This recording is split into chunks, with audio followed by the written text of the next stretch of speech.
The chamber was supposed to be calm that morning.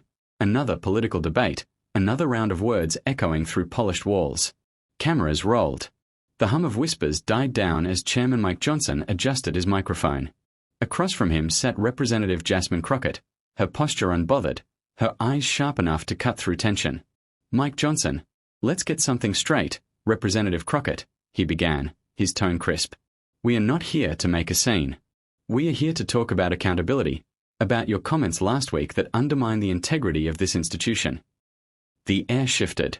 Even the press section stopped typing.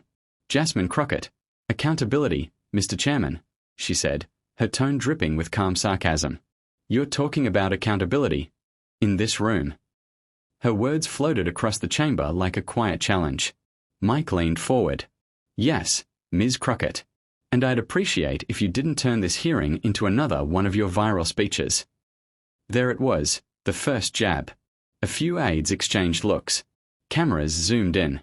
"Jasmine, well, maybe if the truth wasn't so uncomfortable, my words wouldn't go viral, Mr. Johnson."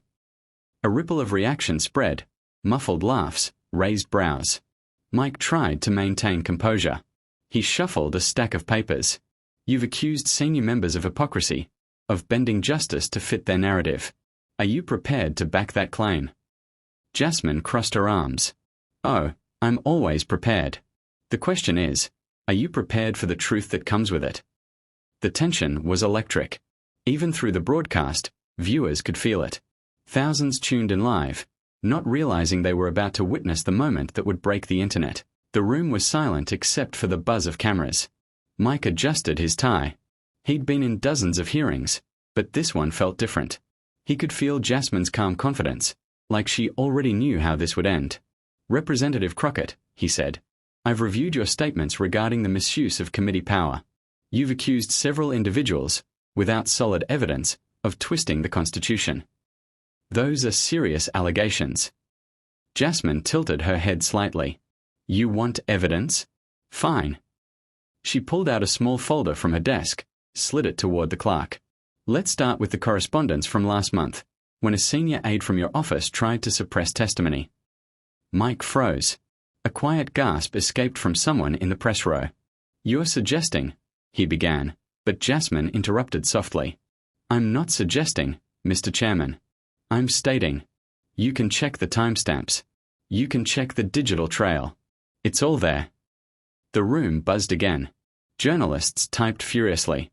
The hearing, meant to question her credibility, was turning into something else entirely. Narrator tone, for commentary voiceover. And right there, that's when it started. The shift. The silence. The moment the entire chamber realized, Jasmine Crockett wasn't defending herself anymore. She was dismantling the system, one sentence at a time. Mike cleared his throat. "Representative Crockett, I'll remind you, this isn't a courtroom. You don't get to play prosecutor." She smiled faintly. "Then maybe you shouldn't act like a defendant." The crowd laughed softly. Even a few members of the panel couldn't hide their smirks. Mike tapped the gavel sharply. "Order. This is not entertainment." Jasmine leaned back, voice calm but razor-edged. "Entertainment? No, Mr. Johnson. This is accountability. You just forgot what it looks like." Every camera focused on her face. The hashtags were already forming. Hashtag Jasmine vs Mike, hashtag hearing clash, hashtag truth in Congress. A senator whispered to another, "She's out of line." The other replied, "Maybe. But she's not wrong." Mike tried to regain control. "Ms. Crockett, you've made a series of inflammatory remarks about government transparency. Are you suggesting there's corruption in this room?" Jasmine took a slow breath, her tone lowering, deliberate. "I'm not suggesting, sir. I'm acknowledging. Because when truth becomes inconvenient, people like me become your favorite target." There it was. The line that froze everyone. Even the stenographer stopped typing for a moment. Mike clenched his jaw. "That's quite an accusation." "It's not an accusation," she replied. "It's a reflection." Commentary voice tone. And that's where the energy in the room flipped. The authority shifted. Mike Johnson, the man known for controlling every conversation, had just lost it to a calm, unwavering voice that spoke for millions outside that room. Mike looked down at his notes, his hand trembling slightly. You seem to enjoy playing the victim, Representative Crockett. Jasmine didn't blink. No, sir. I enjoy playing the truth-teller in a room full of actors. Someone in the back coughed to hide a laugh. Someone else whispered, She's fearless. Mike hit the desk. That's enough, Ms. Crockett. Apparently, it's only enough when the truth becomes uncomfortable, she said, softly but firmly. And then, silence. Long, heavy. Unbreakable. It was the silence that would later flood social media. The silence before everything turned viral. Voiceover for your video outro of Part 1. What happened next would shock not just the people in that room, but millions watching across the nation. Because Jasmine's next words weren't just a response, they were a revelation. And when she said them, the entire room went silent. The silence that followed was long enough for the cameras to pick up every flicker of emotion. Mike Johnson shifted in his seat, not because he was intimidated, but because something about Jasmine's poise reminded him that control in this chamber wasn't permanent. Finally, he leaned toward the MIC. Representative Crockett, he said slowly, you seem to believe you're above questioning. But this institution runs on order and respect, not viral moments. Jasmine smiled slightly, tapping her pen against the desk. Order and respect. I agree, Mr. Chairman. But they shouldn't vanish when the questions are uncomfortable. A quiet murmur spread across the room. Her tone wasn't angry. It was deliberate, surgical. She spoke like someone who'd already seen this moment coming, like she'd written the ending before he'd even read the first line. Mike sighed. Then tell us, what exactly are you implying about this committee? She turned the folder around so everyone could see it. Inside were printed emails, highlighted transcripts, and a few lines circled in red ink. I'm implying nothing, she said evenly. I'm showing what accountability looks like when politics gets in the way of justice. The clerk took the folder. Mike's aide glanced at it nervously, whispering something into the chairman's ear. Jasmine watched and smiled. You don't even have to read it all, she continued. Just start with page 3, the part where you decided to silence the witness. The room gasped. Mike blinked. That's a lie. She didn't flinch. Then open it. Commentary tone for your voiceover narration. And that's when the world stopped scrolling. The clip would later play across millions of screens. One woman, standing alone in a room full of men, staring directly at power and refusing to blink. Mike looked at the folder. His aides hesitated. One of them mouthed, Don't open it here. But the damage was done. Cameras zoomed in on his expression, his jaw tightening with every second of silence. Representative Crockett, he said finally, if you think this spectacle will earn you popularity points, you're mistaken. Congress isn't a stage. Oh, I know, she replied. But you've turned it into one, where truth gets scripted and justice gets edited. The tension cracked. A few people in the back actually applauded before being shushed. Jasmine leaned forward, her voice dropping. Let me ask you something, Mr. Johnson, she said quietly. If truth doesn't belong here, then where does it belong? He didn't answer. He didn't have to. The silence spoke louder than anything else. Cut to narration, YouTube-style transition. It wasn't the first time Jasmine had stood her ground, but it was the first time her words hit so hard that even her critics couldn't look away. Mike shifted again, trying to regain footing. Ms. Crockett, you've made your point, but I suggest we keep personal matters out of public hearings. Personal, she repeated. You think exposing manipulation of truth is personal? Then maybe that says more about your system than my speech. The crowd hummed again. Phones recorded. The clip was already trending. Hashtag Crockett vs. Johnson. Hashtag Truth in the Room. Hashtag She Did Not Back Down. Mike leaned forward. You're out of line. Jasmine, maybe. But sometimes the line has to be crossed to draw a new one. The gavel hit the desk again. Order. She didn't stop. You can bang that gavel all day, Mr. Chairman. It won't silence the truth. It's already out there, and that's when everyone in the room realized this wasn't a debate anymore. It was an exposure. Mike finally snapped, voice raised for the first time. You think people will believe you? You think your sound bites will fix the system? Jasmine didn't blink. No, Mr. Johnson. I think my words will remind people that not everyone in this room is afraid to speak when the cameras are on. That hit harder than any argument, because for a split second, even Mike Johnson's expression softened. He wasn't angry anymore. He was concerned. Then she did something no one expected.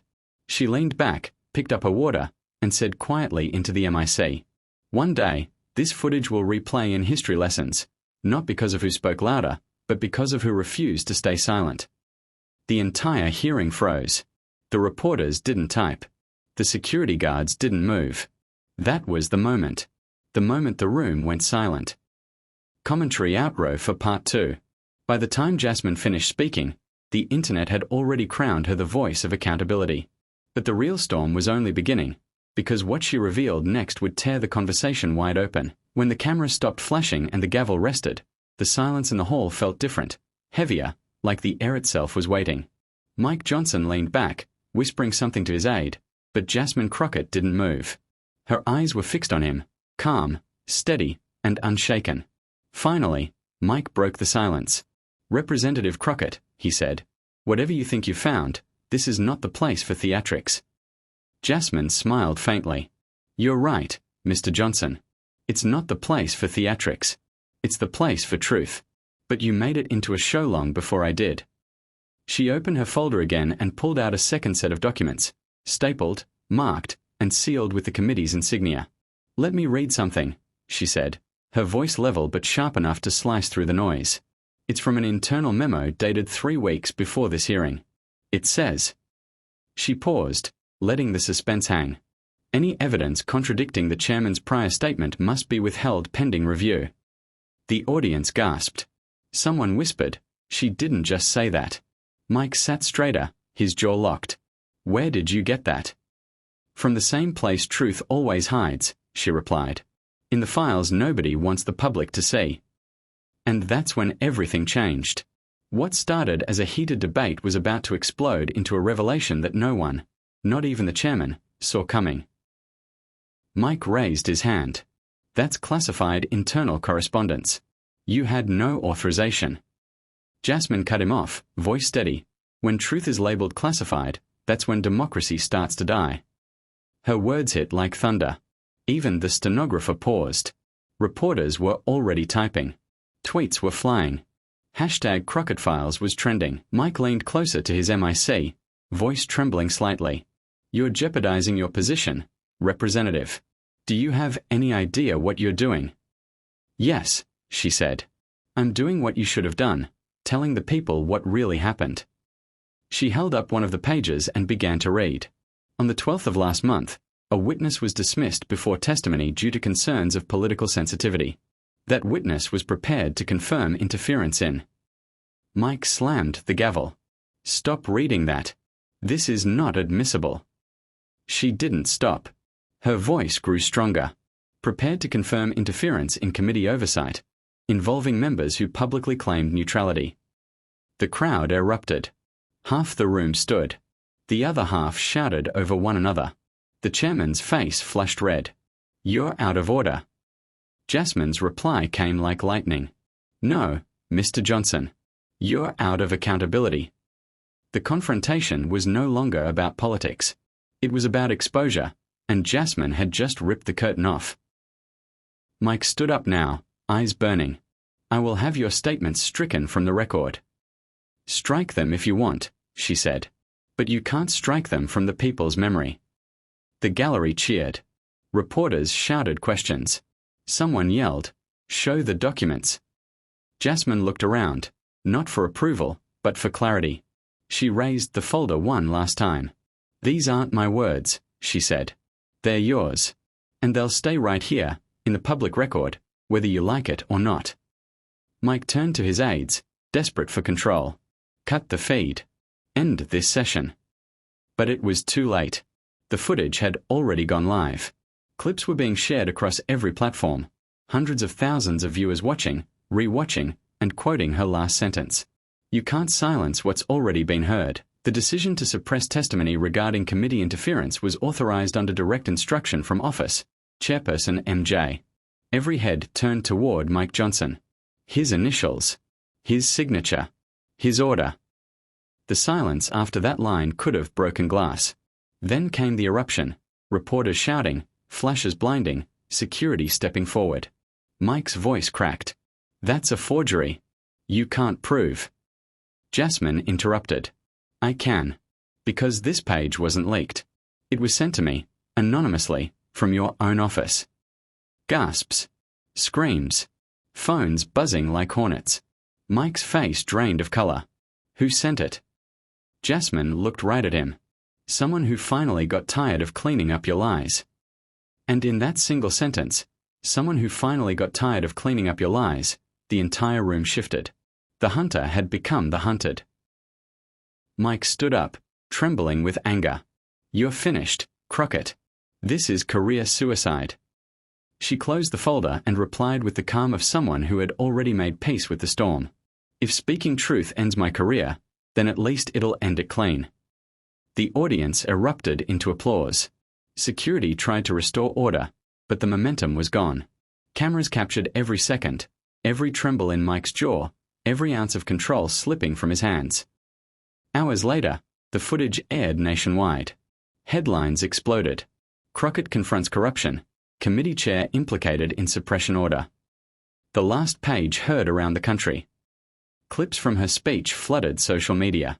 Authority without accountability is corruption wearing a suit. If truth ends my career, then at least it ends it clean. Both went viral. Within 24 hours, public pressure forced a special investigation. In a dimly lit office, Jasmine sat watching the chaos unfold on the news. Her aide entered quietly. They're opening a formal case against Johnson." Jasmine didn't smile. She just exhaled, eyes still on the screen. "Justice doesn't need celebration," she said. "It just needs witnesses."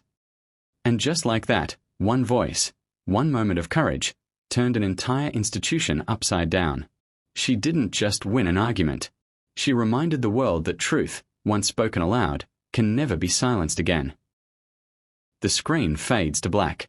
Then a single quote appears on screen for your video ending text. A dove # truth doesn't fear judgment, it invites it. The sun rose over Washington, D.C., but this time, the air felt different. Not the same buzz of power, not the same routine hum of politics, it was heavier. Because now, the entire city was talking about one woman, Jasmine Crockett. Every screen, from the smallest phone to the largest newsroom wall, replayed the same 30 seconds again and again. Authority without accountability is corruption wearing a suit. If truth ends my career, then at least it ends it clean. Those two lines had already become historic. When a courtroom turns silent, it's never just silence, it's the sound of truth echoing louder than power. That morning, reporters lined up outside Jasmine's office. The entire hallway was filled with camera crews, microphones, and lights. Her assistant whispered, "The press is waiting." Jasmine looked up from her desk, calm, steady, untouched by the chaos outside. She simply said, "Let them wait. Truth doesn't rush to prove itself." But behind her calm face, there was a storm brewing, not of fear, but of reflection. Because while the country was cheering her courage, Jasmine knew what was coming next. Backlash, investigations, smear campaigns. Truth always comes with a cost. By noon, she finally stepped out into the crowd of reporters. Microphones lunged toward her like arrows. "Congresswoman Crockett, will you be resigning? Do you think Mike Johnson will be arrested? Is it true you've been offered protection by the Ethics Committee?" Jasmine raised her hand gently. "I will answer one question," she said. "And one only." The crowd went silent. She looked directly into the camera and said, "I didn't expose Mike Johnson to destroy him. I exposed a system that protects men like him." In that instant, her words weren't just aimed at one man. They were aimed at the foundation of power itself. That same day, across the country, protests erupted. College students painted banners with her quotes. News anchors debated her every sentence. And social media crowned her with a new title, the Voice of Justice. But inside the Capitol, fear spread like wildfire. Whispers filled the corridors. She's not afraid of anyone. She's dangerous. She's untouchable. Meanwhile, Mike Johnson's empire began to crumble. The ethics committee confirmed the documents were authentic. His closest aides began resigning. By evening, he was suspended from his position pending investigation. The irony was almost poetic. The man who once ruled the gavel now stood on the other side of it. Closed-door interview. Dim lighting. One microphone. The journalist asks softly, "Jasmine, weren't you afraid?" She smiles faintly. Afraid? Every truth-teller is afraid. But fear isn't an excuse. It's a reminder that what you're doing matters. Jasmine walking through the Capitol corridors in slow motion. Protesters holding placards reading truth over power. News anchors debating her on split screen. Mike Johnson leaving the courthouse surrounded by cameras. Power falls not when people shout, but when one person refuses to stay silent. A week later, Jasmine returned to the chamber, not to argue, not to defend, but to close her case in her own words. The nation tuned in. Live broadcast. Prime time. Every news channel carried it. As she stood at the podium, her gaze was steady. "This isn't a victory speech," she began. "Because truth doesn't win, it survives." She looked around the silent room. For years, we've been told to keep quiet for the sake of order. But silence never built justice. Silence only built walls. The audience leaned forward. The same crowd that once doubted her now hung on every syllable. Jasmine raised her hand and said, "I didn't come here to be right. I came here to remind this room, and this country, that justice isn't about who speaks loudest. It's about who speaks last." Thunderous applause followed, not from politicians, but from the public gallery. People stood, clapping, crying, recording the moment that felt like history unfolding. And as that sound of applause filled the chamber, it wasn't just noise, it was the sound of truth being set free. Later that night, Jasmine walked out of the Capitol one last time. The steps were empty now, the protests had faded, but the echo of that applause lingered in the air. Her aide asked quietly, "So, what now?" She smiled, looking out at the glowing city lights. "Now," she said. "Now, let the truth speak for itself." She handed her resignation letter to the aide, and walked away without looking back. She didn't need to win another debate. She didn't need another headline. Because some victories don't wear medals, they leave marks on history.